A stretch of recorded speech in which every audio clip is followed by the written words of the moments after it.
Hey friends, how are you guys doing today? I hope you're doing so well, and I am so excited to be back today with another What Sold Last Month video. I really enjoy creating these videos. I love taking a look back on the previous month, seeing all the hard work we put into our business and into selling, and then being able to see how it paid off. I think that's really fun, and I really enjoy sharing the numbers too, because I do feel like I am pretty much a kind of normal reseller. A lot of resellers are out there who are full-time making like $10,000, $15,000 a month in sales. And I feel like I have a more normal kind of story and kind of profit scheme. So that is, I think, a really helpful thing to see, especially on something like YouTube. Being able to see somebody with more similar numbers probably to your own. I feel like I'm a pretty normal reseller, so that I think is really good. So we're gonna break down the numbers. I have all the information here on my phone. I'm gonna tell you guys what my total sales were. I'm gonna tell you my gross profit, my net profit, how much I spent on my cost of goods. We're also gonna break down some of my biggest sales of the month. And this month was a little bit interesting. We sold the majority of our sales on Poshmark, and I think about halfway through this month, they did another change which really affected my sales in particular. And you're gonna be able to see, maybe I'll just do it right now. My graph of my sales, about halfway through the month, right around the 15th, whenever Poshmark made that change, my sales tanked. And then you can see I have so many no sales days this month. It was not good. But the weird and very interesting thing is, when my sales decreased when Poshmark made its change, Jeremy's sales actually increased. So this is my graph, and then Jeremy's graph actually looks pretty much the opposite. Like, he was not making any sales, and then he started making more sales when they made the change, which is very interesting because we both are Poshmark Ambassador 2s. We also have the same items listed on our Poshmarks. So what happens is I will list an item on my Poshmark, and then my husband Jeremy, he will usually copy the listing and then put that up on his Poshmark. So it's very interesting to me that we could have the same listings, almost. There's a few that are like a little bit different, but when Poshmark made that change, his closet took off and mine decreased. I don't know what that tells us about the algorithm and about all of the things going on, but if anything, I feel like Jeremy and I might be one of the few couples who have their own closets when I'm a full-time reseller, and we have the same items in both closets. So I feel like that's a pretty good indication of what is going on in Poshmark itself. And so I think it's really interesting that most everything is the same, except he has less items in his closet, and he was pushed more often, I felt like, to buyers, which is very, very weird. So that's very interesting, right? So I don't know what to make of that. If you guys have thoughts, let me know down below. I feel like if you want Jeremy and I to run some, some tests, some experiments, it'd be very easy since we both have Poshmark closets and they are very similar. But in total, on all of our platforms, we made sales on my Poshmark, his Poshmark, my Mercari, and then I also made 2 direct sales this month as well, just like through PayPal. Through all of those means, we made $2,934 in sales. This was not our best month ever, but it was a pretty standard month. Honestly, I am surprised that we made as many sales as we did, because throughout the month, it felt bad. It did not feel good. It felt like we were barely making any sales this month, at least on my end, because about halfway through the month, things just like tanked for me. And I was actually having a really good sales month in the first few weeks. So very interesting situation. Luckily, Jeremy's Poshmark took up some of that slack, and I also sold a lot more on Mercari than normal this month. I think I made almost 8 sales on Mercari, and that was almost $500. So I made some really good big sales on Mercari, and so that was really helpful. So we made almost $3,000 in sales, which is a pretty standard month for us. Our highest sales month of all time was about $1,000 more than this, probably about $3,800. So it's not too bad, especially for it being a weird sort of month. We made almost $3,000 in sales. Our gross profit, so after Mercari and Poshmark took its sales fees, we made $2,283.11. So that was not too bad. So we sold about 83 items this month, and our cost of goods was right around $200. So not too bad, actually, about $2 an item. I do a lot of my thrifting in the Goodwill outlet, so I'm paying right around $1 per item, and that helps to balance out some of the pieces I spend a little bit more money to get. So in total, our net profit, what we took home at the end of the month after I did all of our cost of goods and all the fees that were taken out, was about $2,100. And I'm happy with that number personally. That's not too bad. And I know that I do say reselling is my full-time job, but in actuality, reselling and YouTube is my full-time job. So half of the work I do is for making videos, and I make 3 videos a week. So it is a lot of work and a lot of effort that I put into my YouTube channel. And so that makes it so I am kind of splitting my time between reselling and with YouTube, if that makes sense. So other people might have different numbers, or they might not post as much on YouTube, and so it won't be as much of a stark like time consumption kind of thing as it is for me. But I do think that for the amount of time I get to put in, $2,100 at the end of the month, I'm happy with that. Those are our overview numbers, the total sales, the gross profit, all of that jazz. We saw the cost of goods, we saw everything in the overview. So now we're gonna jump into more of the micro view. We're gonna look at all of the kind of bigger sales that I had. We did make quite a few small sales, but honestly, I was pretty happy with the amount of large sales we had. So I'm not gonna cover every sale we had over $50 because we had quite a few, but we're gonna do a couple $50-ish sales and then things that sold for like $60 to over $100. So that'll be fun. Let's start with the lower ones and we'll kind of build up to the biggest sales. And we did have 2 really good sales this month, so stay tuned for those. Also, if you guys like these what sold videos, then make sure you let me know. I haven't done as many lately because they tended to perform not very well on my channel. But if you do enjoy them, let me know in the comments and also give this video a thumbs up. But the first thing that sold this month for around that $50 mark is this Harley-Davidson jacket. So I sold this on Mercari, which I appreciate because I get a little bit more of a cut from Mercari than I do from Poshmark. And I sold this for $50, just straight $50. So we bought it outright. So we made $43.25 on that sale. This is something that was part of my dollar thrift challenge, so I was really excited to move that pretty quickly. The next thing that sold was this new in box pair of Coach sandals. These were a pair of Ellis sandals. I recently picked these up again for the dollar thrift challenge at my local buy sell trade store, and I sold them for $55. So I made $42.28 from those.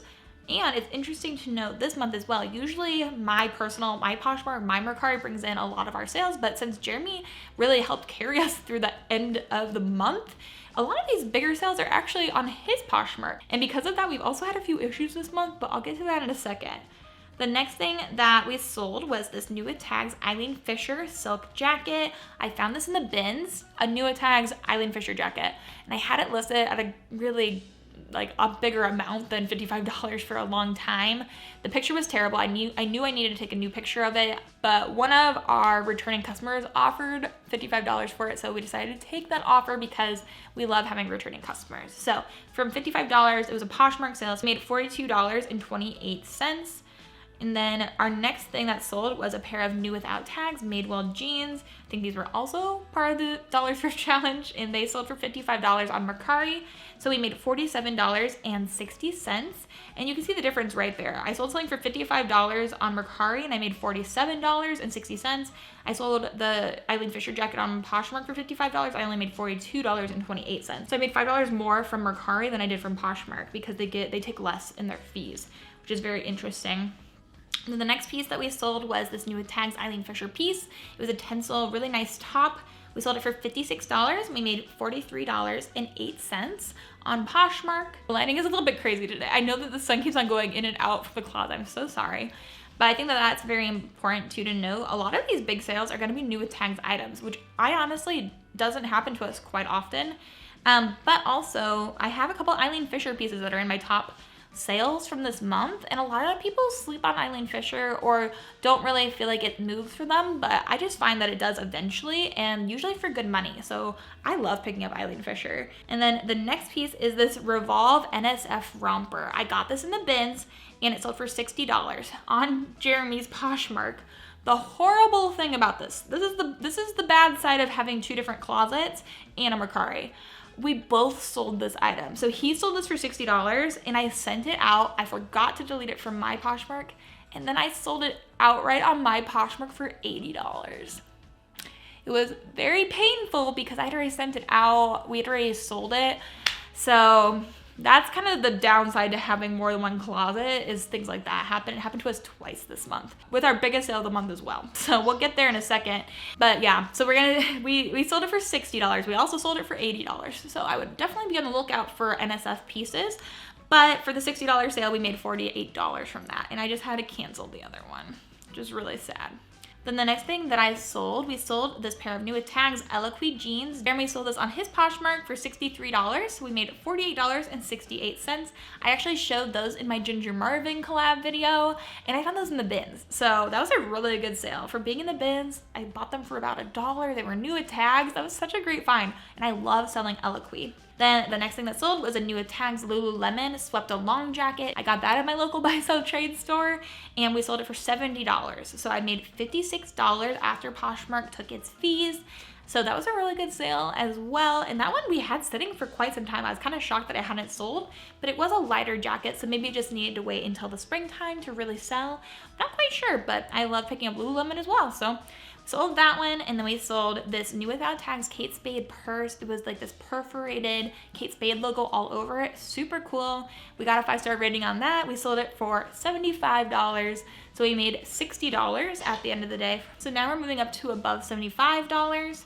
We have this new with tags Anthropology, this Marrakesh jacket. It was so beautiful. It's this really gorgeous quilted jacket. I picked it up at my local buy sell trade store, and I sold that on my Poshmark for $76. We had that sitting again for quite a while, but now people are looking for some lighter jackets for springtime. So we made $60.80 from that sale, followed by a pair of Tory Burch sandals that we have had for so long. I bought these probably about a year ago, and then Jeremy finally sold them on the first day of this month for $82. So we made $70 off of those. I think I originally bought them for like $15 outright at a buy sell trade store. But I knew that they would sell eventually. They were such a nice pair of shoes, and they were gorgeous with all these little beads on them. They were a great find and super pretty too. And then I sold this Revolve leather jacket I found recently in the bins. It was from the Dakota Collective.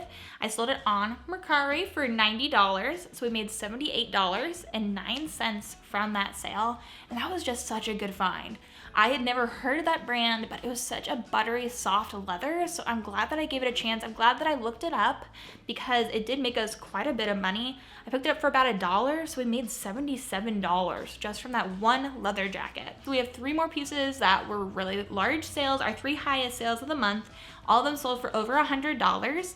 I know that some people sell things for hundreds of dollars, and I do occasionally do that, but a lot of my stuff I thrift. I don't do any liquidation, and I don't do any like retail arbitrage. So for me, it's much more few and far between when I find things that will sell for hundreds of dollars. But the first thing that I found in the bins, which is amazing. And it was this green MM Lafleur dress. It was the toy dress, TOI dress. It was a gorgeous piece. I found it in the bins with my husband on our Valentine's Day weekend trip.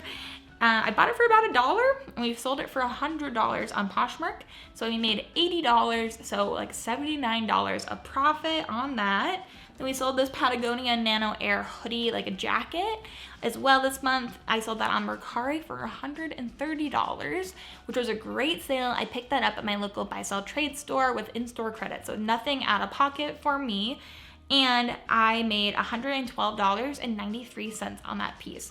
So again, great profit on that, and this is a very desirable style. So I would definitely be on the lookout for things like this, or also just in general, any of their puffers do really well. And then the last thing, our highest sale of the month is actually something we sold twice as well, which is really, really unfortunate, seeing as how we literally had this sitting up, and I had received a lot of offers on it for like around $80 that I had countered. And I was kind of regretting that. I was like, oh, I'm never gonna sell this piece. And then we both sold it the same day. And it's very upsetting because Jeremy got a better offer than me. So Jeremy sold this Lily Pulitzer, the Eleonora dress. It's really gorgeous. It was in a size extra large, which is a really desirable size.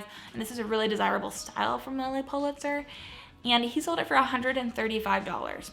And then the same day, before I could take it down, I sold mine for $100.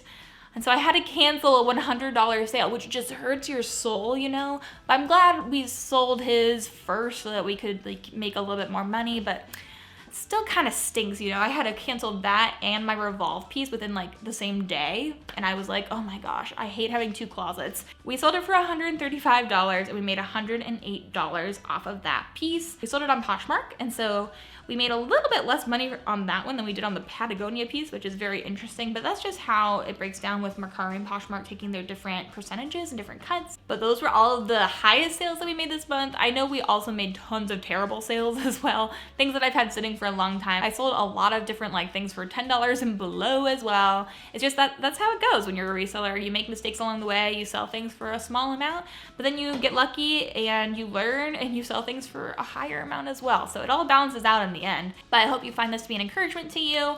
Whatever your numbers looked like this month, you were doing a great job, and your numbers do not have to look like anybody else's in order for you to be successful. I know that firsthand. I know it can be really hard to look at other people's numbers and to compare, but even if your numbers are higher or lower than mine, try not to get sucked into that lie of comparison, because their success is not your failure and your success is not their failure. So that is it for my What Sold in March video. If you guys enjoyed it, please consider hitting that subscribe button. That is the best way to support my channel. But I hope you guys are having an amazing day. I hope you have an amazing rest of your day. And I'm looking forward to a beautiful April sales month in the future. So until the next video, bye.